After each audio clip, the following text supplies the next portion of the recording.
Hello, नमस्कार। मैं चेतन लाल regal, सहआचार्य समाजशास्त्री, राजकीय महाविद्यालय साहबगंज, जिला भीलवाड़ा। मैं आज आपको समाजशास्त्र का उद्भव के संदर्भ में चर्चा करूंगा। जैसा कि पिछले वीडियो में हमने पुनर्जागरण के संदर्भ में चर्चा की थी, आज हम जो समाजशास्त्र विषय है उसका उद्भव कैसे हुआ, इमरजेंस कैसे हुआ।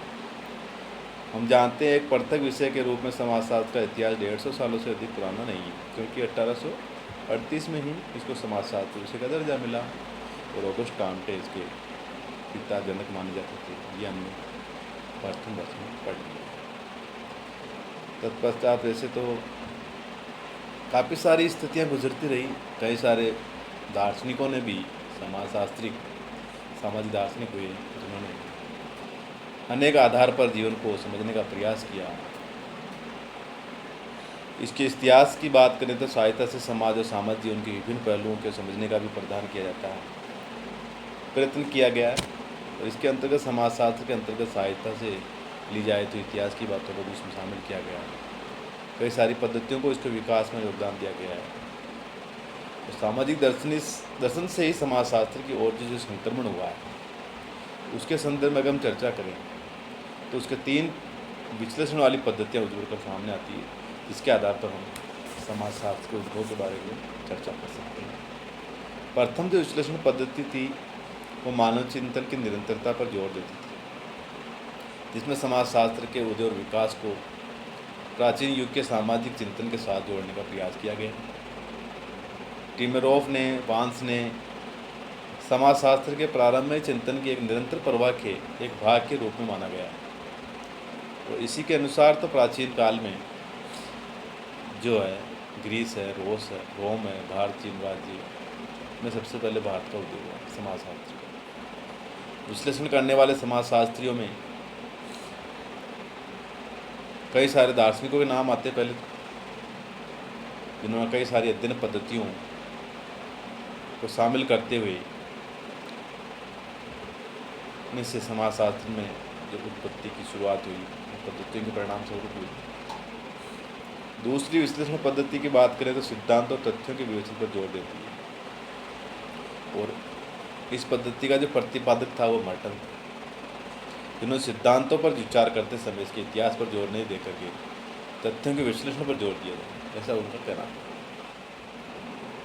थर्ड विश्लेषण पद्धति से अगर संबंधित विद्वानों का कहना है कि जो तत्कालिक यूरोप के जो संबंधित ये सामाजिक और आर्थिक परिप्रेक्ष्य में समाजशास्त्र के उदय और विकास पर विचार किया जाना चाहिए, ऐसा उनका कहना था। फ्रांस की जो राज्य क्रांति 19वीं शताब्दी के आरंभिक दशकों में औद्योगिकरण और पूंजीवाद के विकास के परिणाम स्वरूप सामाजिक चिंतन में जो बदलाव आए उसके संदर्भ में सोशोलॉजी का उद्भव और विकास का पता लगाया जाना चाहिए, ऐसी उनकी सोच थी। तो इस प्रकार से उन्होंने 3 विश्लेषणात्मक पद्धतियों के आधार पर समाजशास्त्र के उद्भव की शुरुआत की थी। अगर हम फ्रांस की क्रांति की बात करें सबसे पहले, तो फ्रांस की क्रांति जो 1789 जो राज्य की जो विश्व की इतिहास की सबसे महत्वपूर्ण घटना है, और इस क्रांति के समय से ही फ्रांस में नहीं बल्कि समस्त विश्व में एक नए युग का सूत्रपात हुआ। फ्रांस की क्रांति ने राज्य के संबंध में एक नवीन धारणा को जन्म दिया।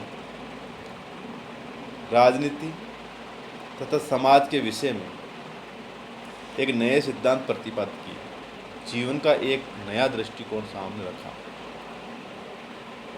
और नवीन आशा का संचार इससे हुआ। फ्रांस के समय क्रांति के समय यूरोप की जो सामान्य दशा थी वो भी देखने लायक थी। क्रांति के समय यूरोप में छोटे बड़े अनेक प्रकार के राज्य थे और उनकी प्रशासकीय जो व्यवस्थाएं थी वो भिन्न भिन्न थी। उस समय यूरोप में एकता का पूर्णतः अभाव था। तत्कालीन समय में इंग्लैंड एक प्रथम श्रेणी का व्यापारिक और उपनिवेशिक साम्राज्य था। यहाँ संसदीय शासन प्रणाली के अंतर्गत जॉर्ज तृतीय राजा था और उसने दृढ़ और दुर्दमनीय संकल्प के साथ फ्रांसीसी राज्य क्रांति का सामना किया। क्रांति के समय इटली का नाम का कोई राष्ट्र नहीं था,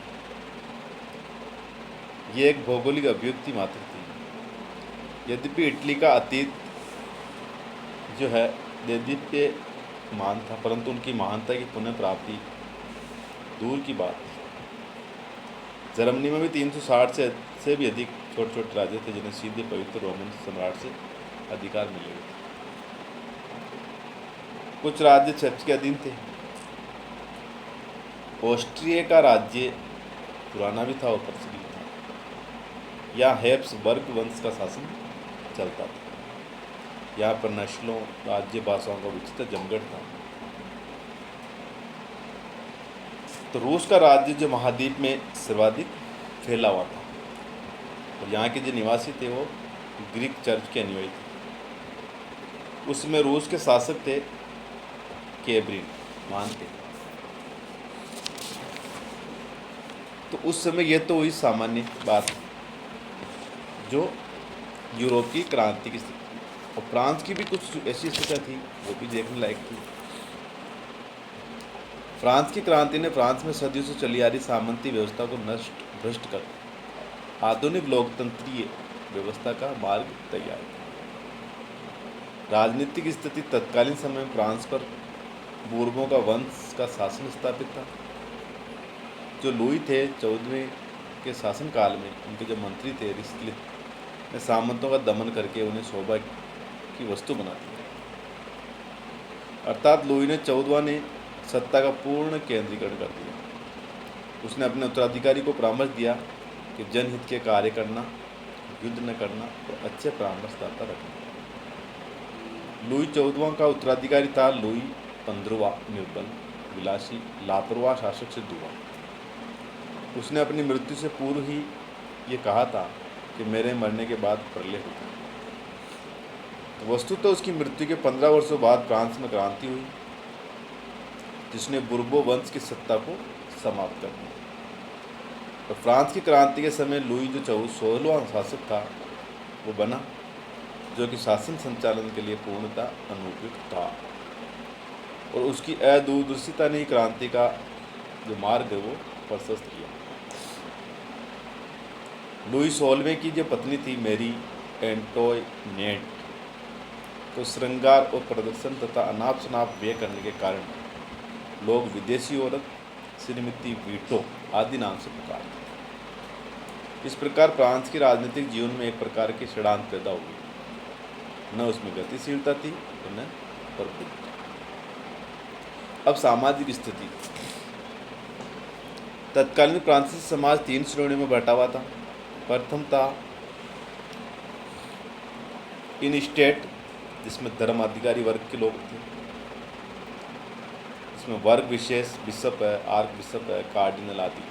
सेकंड स्टेट में थे सामंत वर्ग और थर्ड स्टेट में थे जनसामान्य। ये सोशल स्टेटस थी। आर्थिक स्थिति के दृष्टिकोण से देखा जाए तो फ्रांसीसी समाज का ढांचा सामंती था, परंतु शक्ति पूंजीपतियों के हाथ में आती जा रही थी। लोगों को जो भूमि कर थे, धर्म कर, नमक कर थे के रूप में राज्य को देना पड़ता। और ये कहावत प्रचलित भी थी कि सामंत लड़ता है, पादरी पूजा करता है और सामान्य जो जन थे वो टैक्स देते थे। वर्साय में लोग शांत, शोकन और विलासतापूर्ण जीवन देते थे। और जनचेतना की जो स्थिति थी वो कैसी थी कि परिवर्तन की आकांक्षा उत्पन्न करने में फ्रांसीसी विचारकों ने महत्वपूर्ण योगदान दिया। इनका नारा था तर्क, सहिष्णुता और मानवता का था। तो ये फ्रांस की जो सामान्य स्थिति थी, वहाँ की स्थिति थी। फिर फ्रांस में जो क्रांति हुई उसके क्या प्रमुख कारण थे? पहला कारण था निरंकुश राजतंत्र का भ्रष्टाचार या अधपतन। कि राजा की निरंकुशता सीमा रही थी, तो राजा की निरंकुशता को नियंत्रित करने के लिए केवल स्टेटस जनरल थी, जिसके अधिवेशन 1975 वर्ष से बाद कभी नहीं हुआ। तो लुई 16 में उसकी पत्नी ने अपने भ्रष्ट आचरण द्वारा क्रांति का मार्ग तैयार किया। तो फ्रांस क्रांति कारण किसके कारण हुई थी? लुईस हॉल में कारण, उसके भ्रष्ट आचरण। दूसरा कारण रहा जो थर्ड जागीर थी, उसकी शिकायतें थी। थर्ड जागीर यानी कर्षक वर्ग कर्षक की पुरानी रूढ़िवादी पद्धतियों के कारण अत्यधिक निर्धन था। प्रथम ईस्ट स्टेट और द्वितीय ईस्ट स्टेट उन पर अपने विशेषाधिकारों के कारण अत्याचार करते थे। तो फ्रांस कृषि प्रधान देश था जिसमें जनसंख्या का 10 में से 8वां अधिक किसान थे और संभवतः 2 करोड़ से अधिक। तो तत्कालीन वित्त मंत्री तुर्गो ने बताया कि कृषकों को अपनी आय का 55% से अधिक भाग कर के रूप में देना पड़ता है। तो देश की अधिकतर जनता में धनी जो बहुसाहूकार, वकील, डॉक्टर, साहित्यकार, भिखारी, कारीगर, अध्यापक आदि शामिल थे। ये दूसरा कारण था तृतीय जागीर की शिकायत रही। तीसरा क्रांतीय कारण था प्रथम और द्वितीय जो उच्च वर्ग का जो वर्गों का जो था वो आचरण ठीक नहीं था, भ्रष्ट था उनका आचरण। धर्म अधिकारी वर्ग में उच्च वर्ग जो बिशप थे, एबट थे, कार्डिनल थे आदि आमोद प्रमोद का जीवन गुजारा करते थे, लेकिन उनका नैतिक चरित्र अत्यंत निंदनीय था। चर्च के पादरी भी अधिक परिश्रम और कम वेतन से संतुष्ट नहीं थे।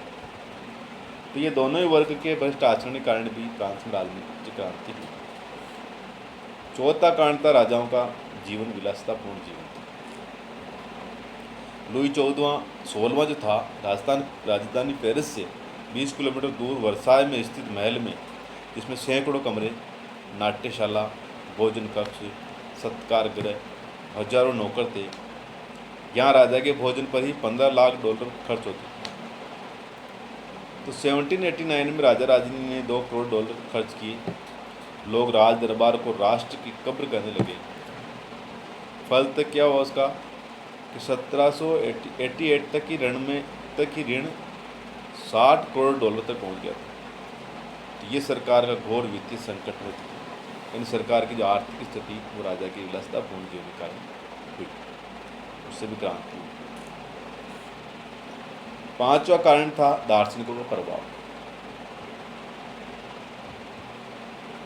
साहित्य सुधारों का उन्मत्त प्रभाव समर्थक था और उनके द्वारा फ्रांस में नए विचारों की बाढ़ सी फैल गई।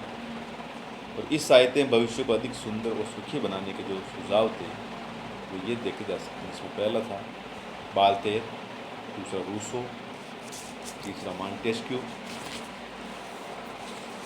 तो इन दार्शनिकों के 3 प्रभाव था स्वतंत्रता, समानता और भ्रातृत्व। इसके कारण ये हुआ।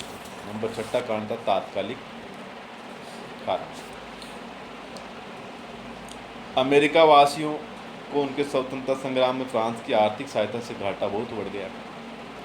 लुईस होलवे ने एक रूपीय करारोपण द्वारा स्थिति में सुधार करने का प्रयास किया, तो उसने एस्टेट्स जनरल का आह्वान किया और उसके स्थान पर राष्ट्रीय सभा का गठन किया। तो अमेरिका से लौटे सैनिकों के हृदय में भी स्वतंत्र राष्ट्र का निर्माण करने का जो उत्साह था वो हिलोर ले लिया। तो जिसका घटनाक्रम क्या हुआ कि राजा लुई जो थे एस्टेट जनरल का अधिवेशन आमंत्रित करने के निर्णय से उनके संगठन की समस्या उत्पन्न हो गई। काउंसलर पेस क्लियर ने कहा कि जनाब ये कोई बच्चों का खेल नहीं है। जिस दिन पहली बार फ्रांस एस्टेट जनरल की सभा देखेगा उसी दिन उसे एक भयंकर क्रांति भी देखनी होगी। ये घटना तो एस्टेट जनरल का चुनाव और प्रथम अधिवेशन हुआ था 1789 में। तो 1789 की बसंत ऋतु में देश में सामान्य निर्वाचन हुआ और 25 वर्ष से अधिक आयु के सभी व्यक्तियों को जो डायरेक्ट टैक्स देते थे निर्वाचन का अधिकार दिया गया। और थर्ड एस्टेट के जो लोग थे वो इकट्ठा होकर जब मतदान के लिए सभा भवन पहुँचे तो उन्हें बंद देख करके उन्हें टेनिस कोर्ट पर जाकर जून 1789 में शपथ ली। और उनके प्रतिनिधि मिराबो ने कहा कि अपने स्वामी से जाकर कह दीजिए कि हम यहाँ जनता की इच्छा से उपस्थित हैं, केवल संगीनों के द्वारा हटाए जा सकते हैं।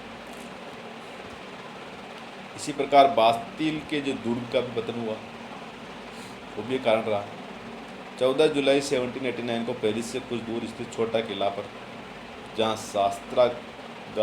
शास्त्रार्थ होने की संभावना थी, जनता ने ईंट से ईंट बजा दी और नेस्तनाबूद कर दिया। इसी की याद में 14 जुलाई को राष्ट्रीय दिवस मनाया जाता है। लुई सोल्वे ने इस घटना पर भी कहा कि यह विद्रोह है, परंतु समीप ही खड़े दूत ने कहा, नहीं श्रीमान, ये क्रांति है। इसी प्रकार से राष्ट्रसभा का काल, व्यक्ति के अधिकारों की घोषणा, आर्थिक उपाय, पादरी वर्ग का नागरिक संविधान और 1791 का संविधान, ये सारे के सारे जो कारण थे, ये फ्रांस में क्रांति लाने के कारण थे। इस प्रकार से समाजशास्त्र का उद्भव होने से पहले कि क्या कारण रहे, किस तरह से सामाजिक स्थिति उत्पन्न हुई, उसके लिए इन सब बातों की, यूरोप की दशा, फ्रांस की दशा, उसकी स्थिति, कारण को जानना हमारे लिए आवश्यक है। तो आज के लिए इतना ही। थैंक यू, धन्यवाद।